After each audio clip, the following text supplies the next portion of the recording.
My name is Samir Kalra, Managing Director with the Hindu American Foundation, and welcome to another episode of That's So Hindu.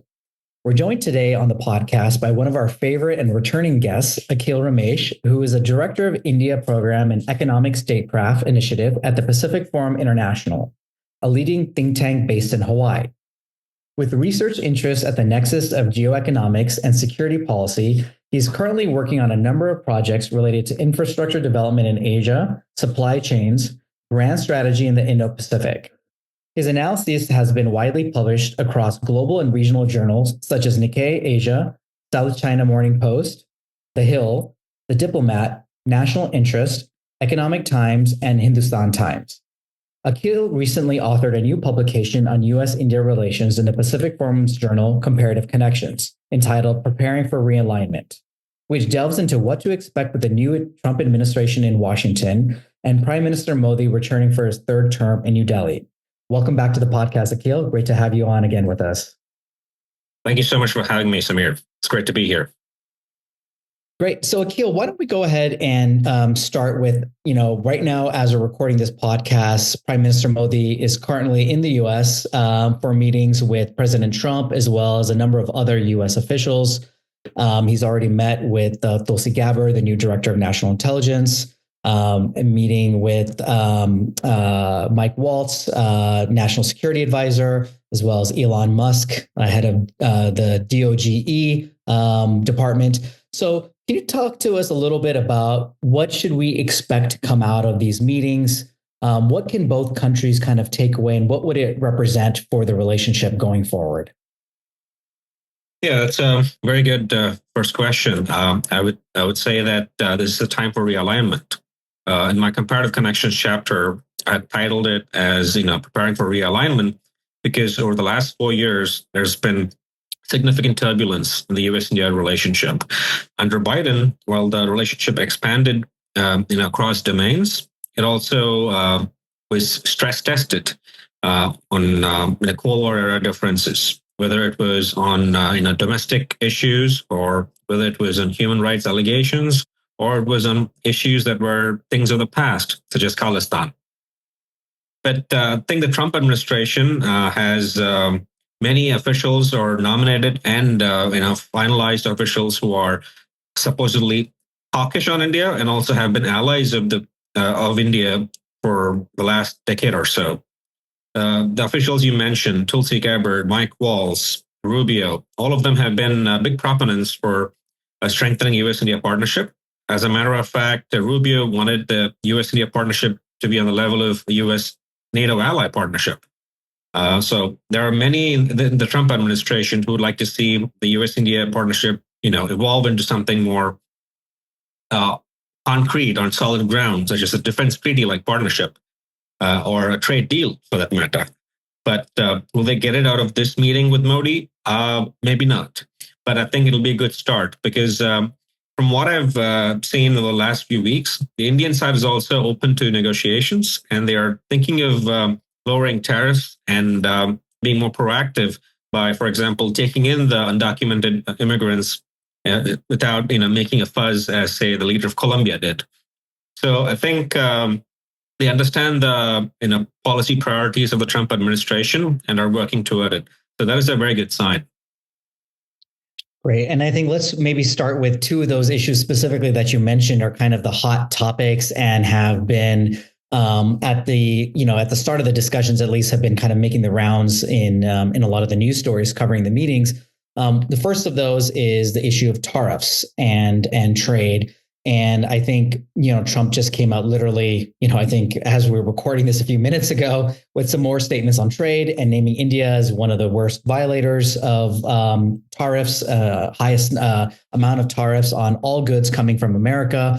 And I think he had laid out his system of basically across the board, regardless of the country, that if they're putting high tariffs on the U.S., the U.S. will then retaliate with high tariffs on goods coming from those countries. So can you talk a little bit about how India will, receive, these statements? Are these more rhetoric, or is that going to actually result in some, change of action? And is India open to reducing tariffs on some of the goods that the U.S. is concerned about? based on what the Indian administration has conveyed over the last few weeks, they seem amenable to lowering the tariffs. Their proactive approach has not only been, limited to immigration, but also to trade and tariffs. The issue with trade, though, is broader with Trump. He uses trade as a negotiating tactic. So he uses tariffs or other restrictions, trade restrictions, and taxes. It's basically a tax to get other things out of the administration. So while he may be talking tariffs, he may be interested in something else. You've seen this with Canada. You've seen this with Mexico, because with Canada, it was 51st state. That was the plan. With Mexico, it was about the fentanyl, flowing into the U.S. So the objective is actually different, but the method or the medium has been trade. Man. So this idea of some kind of a trade war between the US and India would you say that's more hyperbole than reality? And that, as you mentioned, that it's just going to be kind of, more of a negotiating tactic, especially with somebody like Trump comes from a business background. Yep. You use different types of tactics to negotiate, and your positions start in one place, but when you end up making a deal, you're in a completely different place. Yes, it's possible. But with regards to India, I think they've been interested in more market access and defense procurement. If you recall, in Trump, in his first administration, he had like a presentation for the Saudi Arabian prince, showing different defense goods, saying you need to buy this, buy that, like a high school presentation. I think similarly, I think he would want India to buy more defense goods. While he may not be a Biden push India to move away from Russia for political and value-based reasons, quote unquote.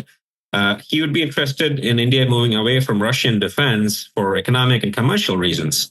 He would want India to buy more American goods, American defense goods. So that'll be one of his priorities, policy priorities. And the other thing, the perennial challenge has been market access. He even called the Indian Prime Minister Tariff King in his first administration. So he believes that India is very restrictive and very protectionist. It is one of those vestiges of the Cold War era. India still has some elements of the license Raj. Even though Modi promises more governance and less government, his administration has restrictions and protectionist measures. So I think Trump's broader or larger objective or goal would be to reduce those tariffs and those barriers for American businesses to easily operate. I mean, Harley-Davidson case is one popular one. I think the Indians are, in fact, one publication called it the tariff gifts that Modi's coming with, because he is actually offering to reduce the tariffs on motorcycles. So things like these could earn some trust with the Trump administration, but will he be satisfied? Is unpredictable. It's hard to say, because end of the day, even if Modi gives everything that Trump wants, Trump would want to come out as winning the negotiation. So he wouldn't want to be seen as someone, getting a deal where both sides have, call it a day and shake hands. But he'd want to come off as being muscular and strong arming someone and getting his way. Got it. And in some cases, as you mentioned, that may actually, if the Indian side doesn't necessarily care as much about some of those concessions, they can let Trump take the win publicly, but maybe they're negotiating something else privately that's to India's advantage somewhere else. And so it can theoretically be a win-win, even if Trump is able to take credit publicly on something or classify something as a win. Yes, that's correct. But of course, in both places, in India and the US, a win is more for optics and for their electorate. Neither Trump nor Modi have any elections coming up in the next year or so. So either way, it's not going to dent their image if one side is seen as, giving up more than the other. But I believe that that's always the issue with, with Trump and Modi has been the optics, because both of them are, very popular. And they not just compete with ex-followers, but they also compete on, being popular with their electorate. So it shouldn't be an ego clash. The bromance should be for productive reasons, but not necessarily for, who gets the win out of the deal. And now one other issue that, and it's not just dealing with trade, but since we're talking about trade and tariffs right now, maybe we can focus on that aspect of it. That's always brought up is the issue of China. And how do you balance some of these trade, let's say, I won't say conflict is maybe a strong word, but tensions when it comes to making sure that it doesn't unnecessarily give space, increase space to China to operate in some of these countries where, maybe tariffs are going to be increased on those countries by the Trump administration. Can you talk a little bit about how China fits into this equation? Well, that is the risk we are running with, because if you increase tariffs on your partners and allies, they're going to look for alternatives. And China is the number one or number two largest economy, depends on how you measure and which year you count for. So if the U.S. is going to withdraw from global trade, it'll be China that steps in. In the last 4 years, the Democrats wanted supply chain diversification. They, talked about friend shoring, ally shoring, or in other words, where you move the supply chain to a friendly country such as India. But Trump, on the other hand, may not be so keen on ally shoring or friend shoring. He would want reshoring. Even with a partner like Taiwan that depends on the U.S. for its security, Trump is strong arming, them to, give up their semiconductor industry. So he wants semiconductors to move back to the U.S. to the good old days of the 1980s and 90s. So that's going to cost the U.S. allies and partners around the globe. With regards to India, it is to be seen if he's going to put a pause on the friendshoring initiatives, if he's going to ask, India to invest in the U.S. and limit supply chain diversification via India. So that is to be seen. But the other good thing is Indian billionaires are interested in investing in the U.S. If I'm not mistaken, even before Trump took on the office officially on Jan 20th, it was the Indian billionaire Adani who was discussing, investing billions of dollars in American infrastructure. So there are opportunities, and Trump has been agnostic to businesses. As long as they are investing, he's happy. So given that we have a new attorney general, and you have new approaches to the law, including Foreign Corrupt Practices Act, I think there might be some opportunity for Indian big businesses that have been used as tools of economic statecraft against China, such as Adani, to be investing in the U.S. And I want to kind of pick up on something that you mentioned there in terms of the idea of friendshoring, and specifically Taiwan and the semiconductor industry. And I think that can provide us with a nice segue to another hot topic issue, which is that of immigration. So, of course, the semiconductor industry in the U.S. Oftentimes has had a lot of its workforce, at least at the high tech level, being served by H-1Bs, primarily coming from countries like India. Again, now immigration right now, there have been a number of executive orders that have been primarily dealing with issues like undocumented immigration, some of the asylum rules, et cetera. And we haven't seen yet curbs on legal immigration, but there has been a great deal of debate around H-1B visas. And unfortunately, that debate has brought out a lot of people on the far right as well. And we've seen a lot of ugly racism towards Indians in that conversation. And as is always the case when you see that, then you see a lot of anti-Hindu and Hindu-phobic comments that are rolled into that. Can you talk a little bit about where you see this issue of H-1B visas going within the immigration context? And is that something that you anticipate there being cuts on by the Trump administration? How do you see that playing out? See, with regards to the H-1Bs, there is a genuine grievance among American tech workers. Some have actually expressed issues with the way it works. But there are also people on H-1Bs who have expressed issues the way the program is structured. So bottom line is you need reform. You definitely need to change the way it is structured. But will it be reformed in such a way that both the middle America gains as well as the Indians on H-1Bs or other nationals on H-1B visas gain? I don't think so. Because as I think it was Vivek Wadhwa, who recently penned an article saying the H-1B system is is designed in a certain way to benefit both the Americans and the Indians, but the American industry and the Indian industry. That is the challenge. So industry influences public policy more than civilians do. Even under a Trump administration, I believe the industry might have a bigger sway. If you recall, on Christmas Eve, the one championing H-1Bs was Elon Musk, the one who came in defensive, because industry, especially California and New York, they rely on H-1Bs from anything from a forensic accountant to an analyst at a tech company to many other jobs. So, but Middle America does not understand the commercial aspect of H-1Bs. They see a company like Disney, for instance, calling to replace workers. That kind of practice, I think, which just should be frowned upon, is the one that makes headlines. But the H-1Bs that turn into CEOs of companies like NVIDIA, the CEO of NVIDIA to the many of the tech company CEOs in California, those stories are not shown in a good light. I think it's also it's a PR problem. I think H-1Bs are always portrayed in a way that it's stealing American jobs. But once you start, painting the true picture, I think you get a different image of what's going on.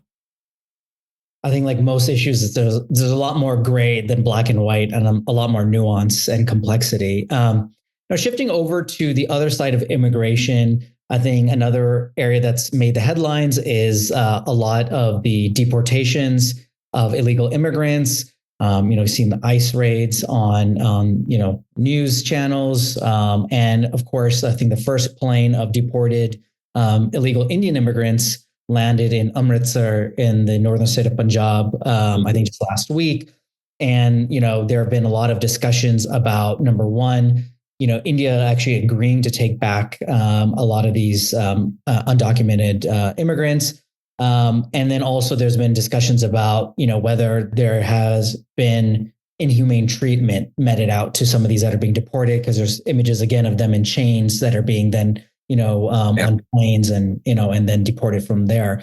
Can you talk a little bit about, number one, where India's interest may lie in terms of accepting back illegal immigrants? And I think there's the numbers I think are maybe close to 1 million people, but they're quite high in terms of the total number of illegal immigrants from India in the US.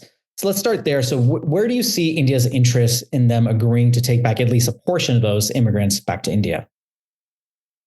It depends on which side of the line you're standing on, because the Democrats call them immigrants and Republicans call them illegal immigrants.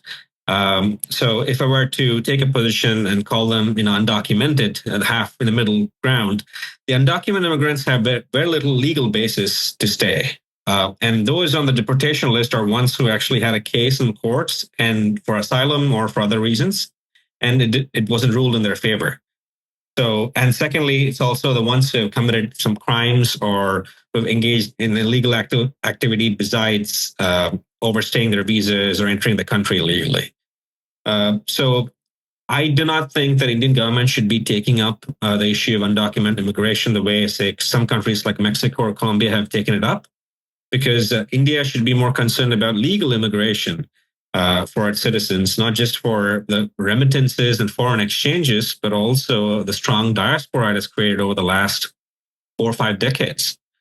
So the undocumented immigrants not only tarnish India's image, but they also cost U.S.-India relations by proving to be a thorn in negotiation.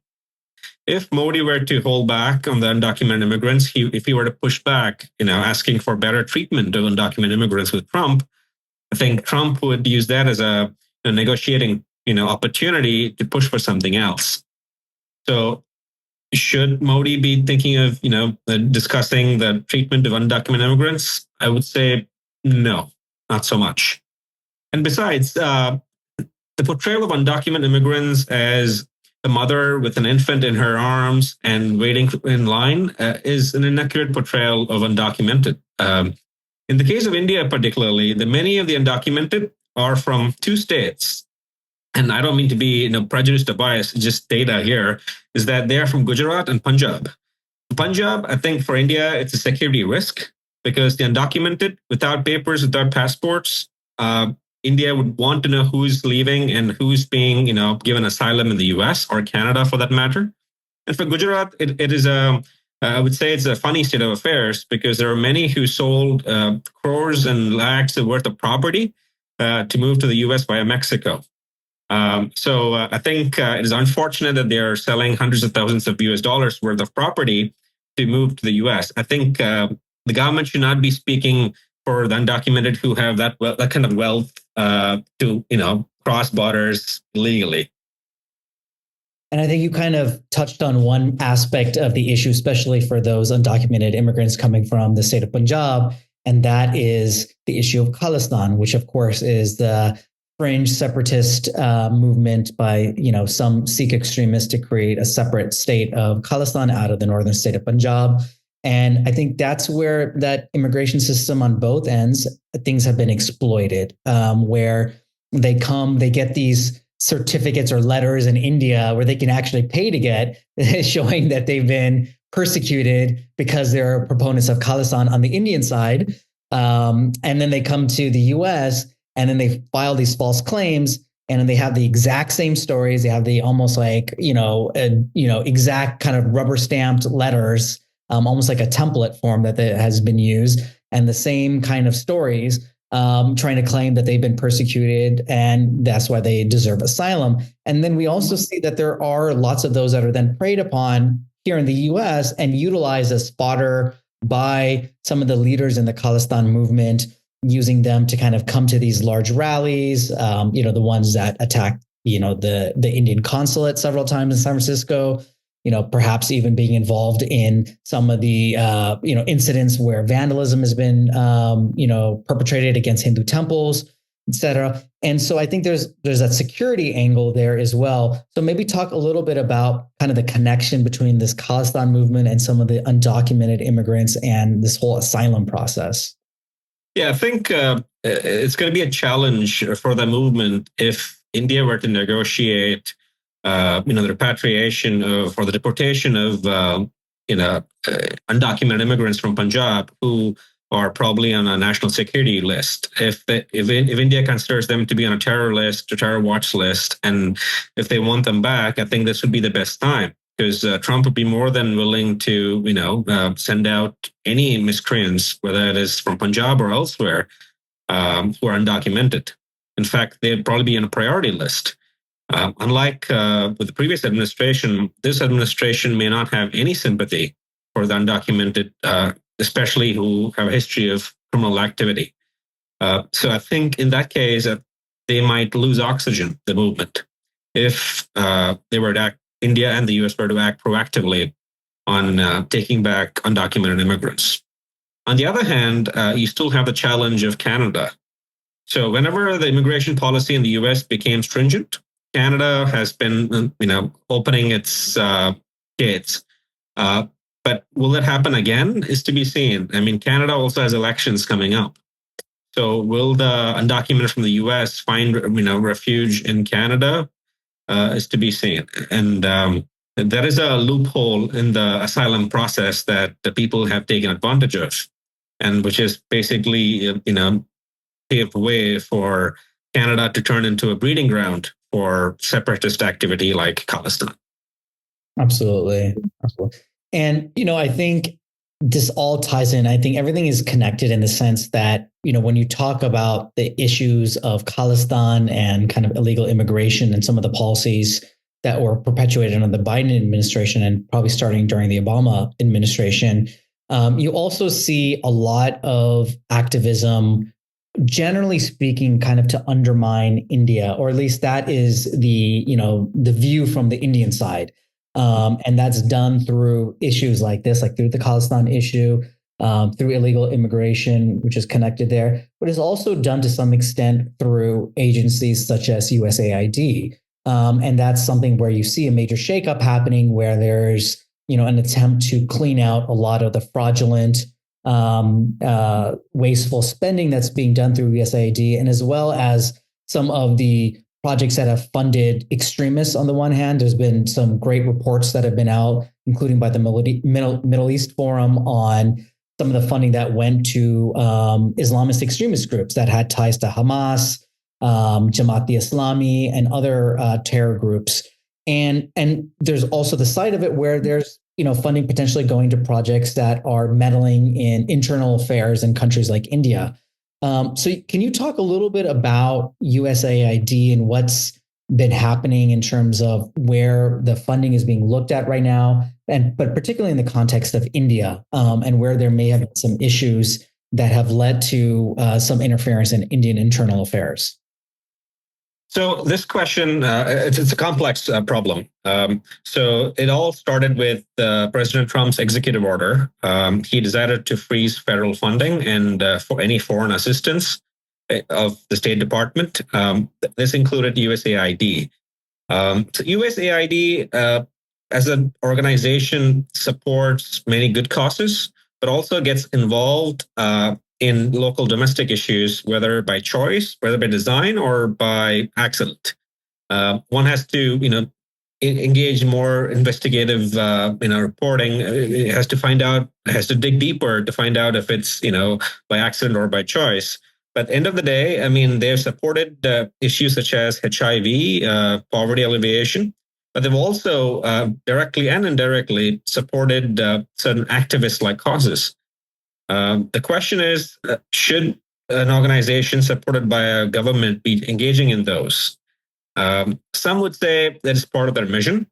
Many the previous administrations, whether Democrat or Republican, have said it's the U.S. government's mission to promote democracy.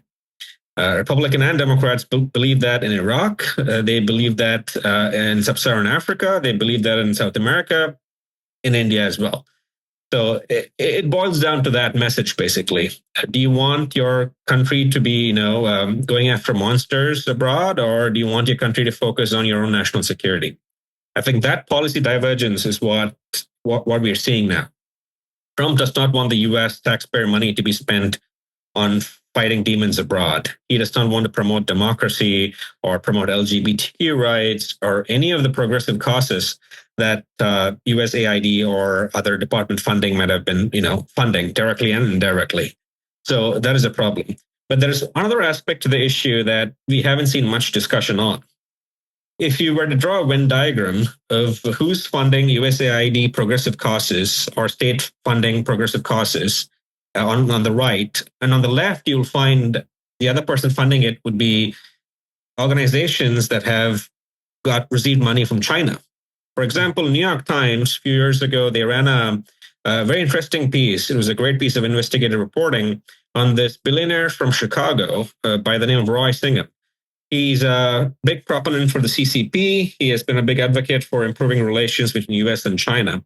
So he was hosting events in the Caribbean with popular media personalities from the progressive left, and he was funding many of the nonprofits associated with the progressive causes, whether it is for racial justice, social justice, LGBTQ rights, women's rights.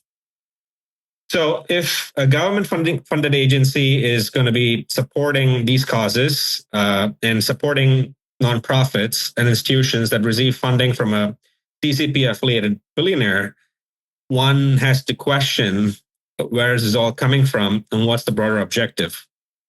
So are progressive causes in the US hijacked by America's adversaries? I think that is the question one needs to ask.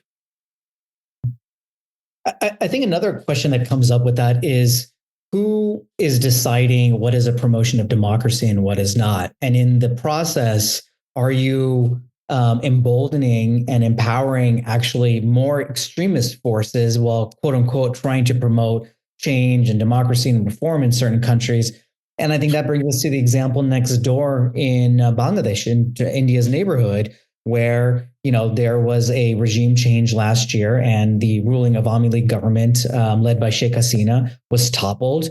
And there's an interim government led by Muhammad Yunus, who's been a person that's been receiving U.S. support and Western support in general for many years, former Nobel laureate. But then in the process, what have you unleashed? And we've seen, systematic anti-minority violence there, particularly targeting the Hindu community. You've seen a move towards empowering a lot of the Islamist groups with a history of committing genocide, committing mass violence, crimes against humanity, including groups like Jamaat-e-Islami. And you see kind of now a curtailing of secularism within the country's institutions and an attempt within the Constitution as well. So if you have, agencies like USAID funding groups in countries like Bangladesh that end up, working towards reform, and then it topples like an elected leader, what are you bringing in its place? I think that brings up the larger question: is USAID and these types of missions creating more problems than they're trying to actually solve? Yes, that's the question that people have had since Iraq. Democracy promotion, does it help the US or does it create more problems? Toppling governments abroad, does it lead to more democratic governments, or does it lead to something like the Taliban in Afghanistan, or in Syria for that matter, where the former Al-Qaeda leader is now, he wears a coat and now he's a democratically elected leader.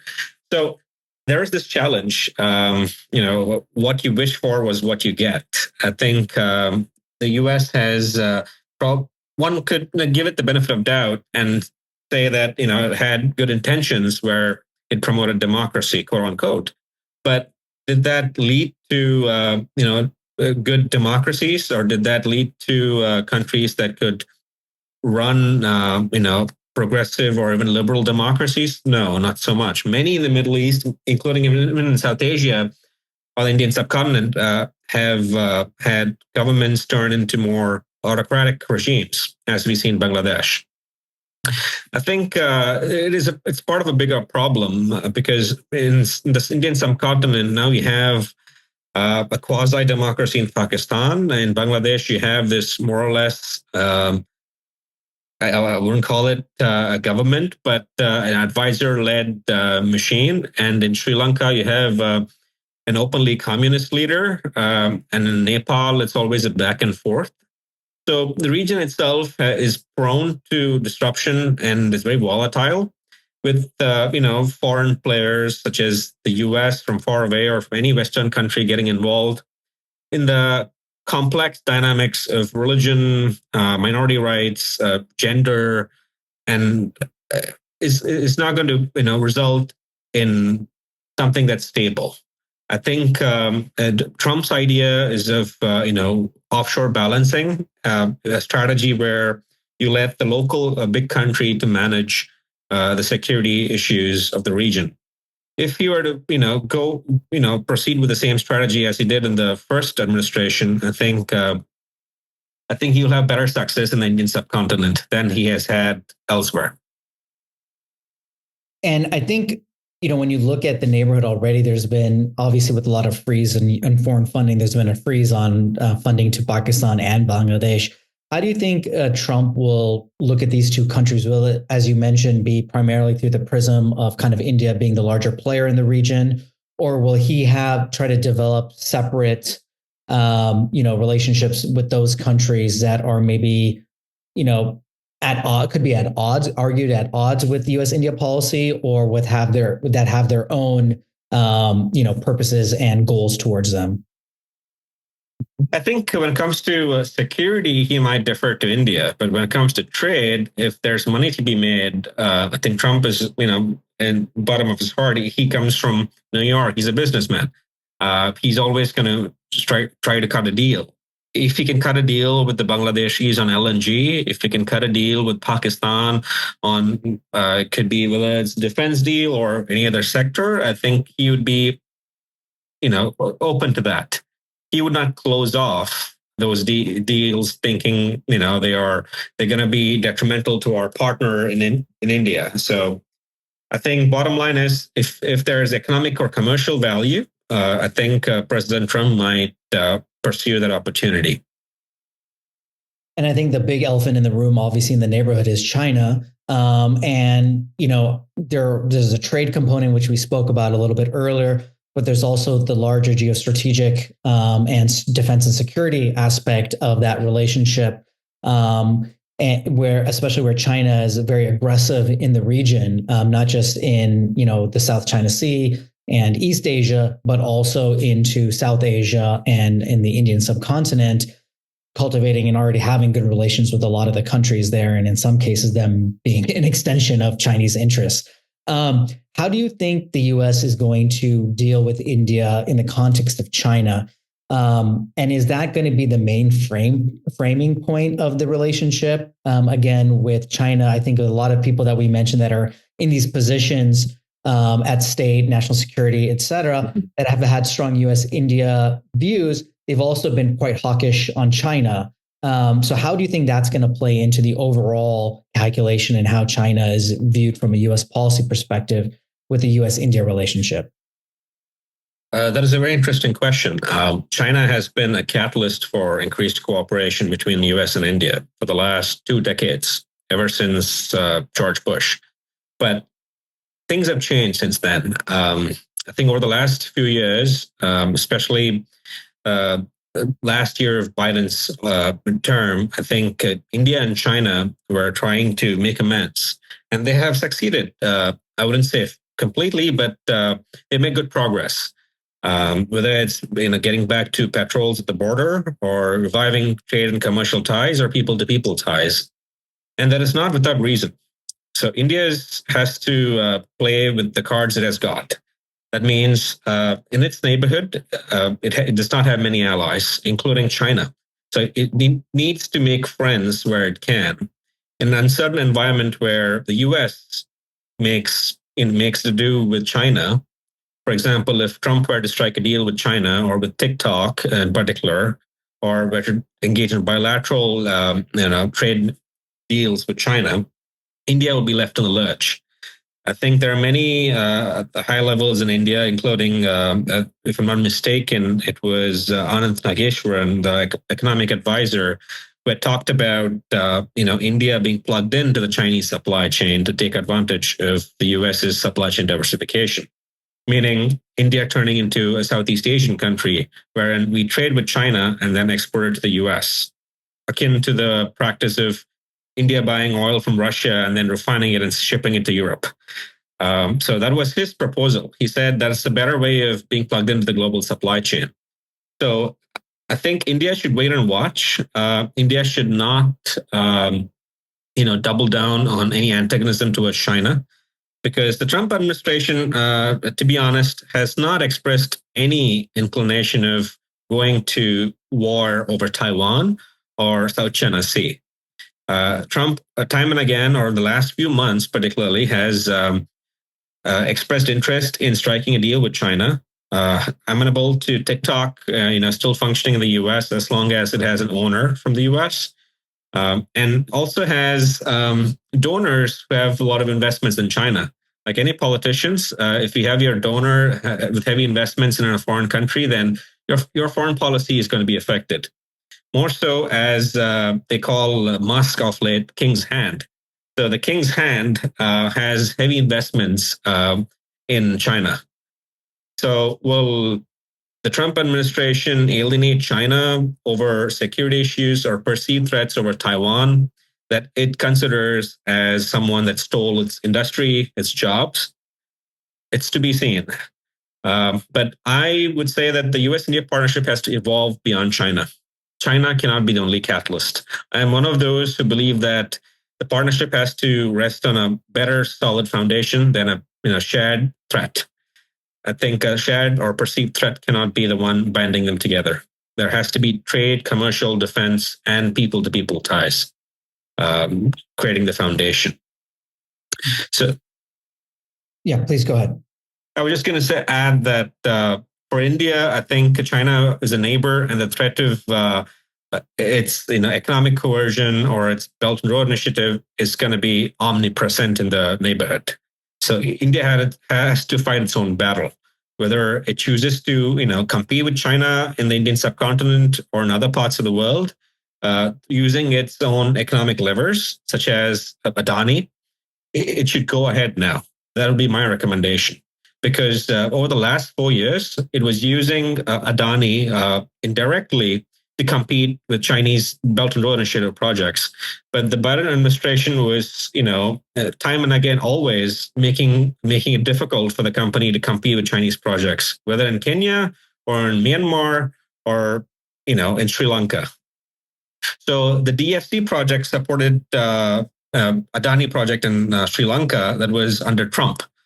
So the Department of the Foreign Aid or the foreign corporation that invests in global businesses for infrastructure projects was actually, if I'm not mistaken, was under Trump administration in this last year or so. So projects like those can be revived, and India can focus on its economic statecraft without relying on the U.S., but partnering with the U.S. in the next 4 years.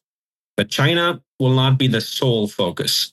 It should be India's own advancement, Indian industry's advancement. And as we're kind of coming to the end of the conversation, before we close up and wrap up, one question going back to Pakistan is regarding terrorism and its sub-state-sponsored terrorism that has wreaked havoc in the region, and particularly in India. Trump is already shown to take a very tough stance on countries like Iran and their support of terrorism, particularly vis-a-vis Hamas.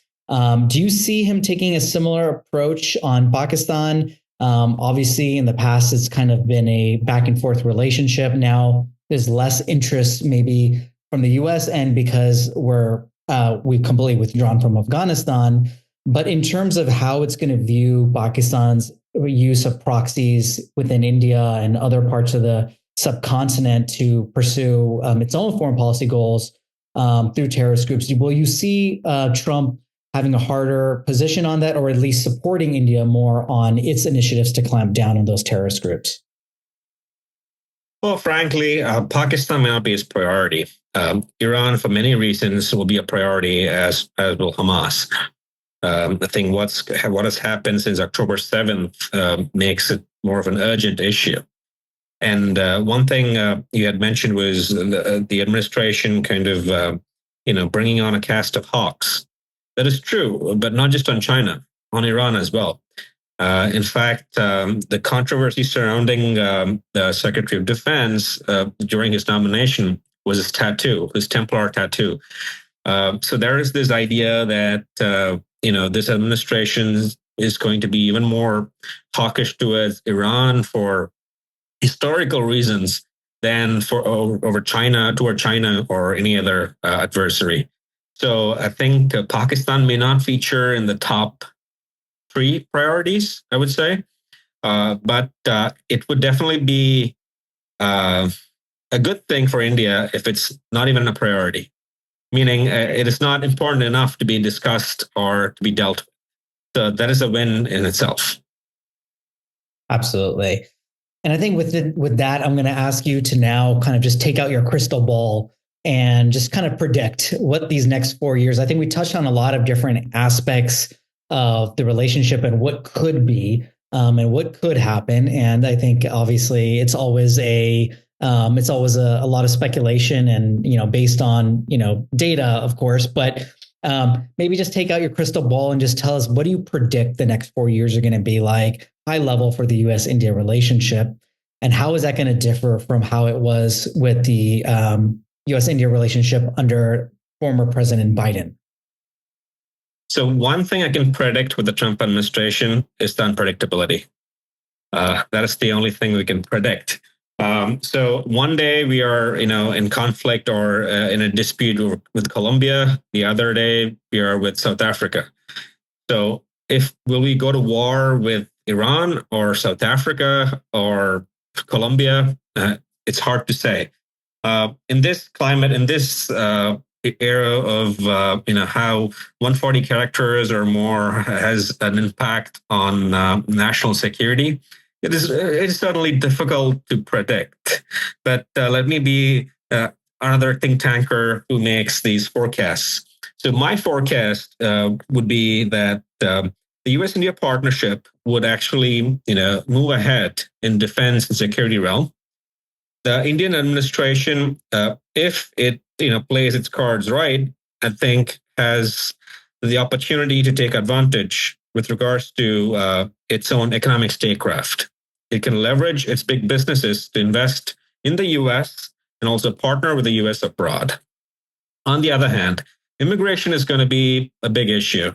Even though Musk and Trump have, advocated and championed for the H-1Bs, I think when midterm comes, I think Trump's tune on this will change. because Middle America and some of his, I would say, his former partners, such as Steve Bannon, have been big anti-H-1B advocates. They've been opposed to the H-1Bs, and they've made it overt and explicit that they don't want too many Asian CEOs in California. So I think immigration is going to be a challenge, but commercial ties and defense ties could see a significant expansion over the next 4 years. Well, I think one thing we know is definitely going to be interesting, and I'm sure you'll have a lot to write about over the next several years. But with that, I want to thank you again for joining us and providing your expertise and insight. I think in today's age, it's always nice to have such a nuanced kind of a balanced conversation about these issues, as opposed to some of the normal stuff we get out of Twitter or some of these other social media spaces. So thank you again for joining us. And on our way out, why don't you go ahead and tell our listeners how they can continue to follow your work and that of the Pacific Forum, both on social media as well as on your website. Sure. It's been a pleasure talking with you, Samir. Thank you so much for having me. It's always a pleasure to discuss everything US and India. You can reach me at akhil.allsoul on Twitter, and my organization-specific forum, pacforum.org. And you can also email me if you'd like at akhil@pacforum.org. Thank you. Great. Thank you so much, Akhil. Look forward to continuing the conversation and having you back on the podcast. Thank you, and namaste. Thank you. Namaste. Well, that's it for this episode of That's So Hindu. If you enjoyed this episode, please share it now with someone who you think will like it too. Please also like, follow, and or subscribe to this show on whatever platform you're listening to it on. You can help ensure that more of these get made by making a donation to HAF at www.hinduamerican.org/donate. Thanks again for listening.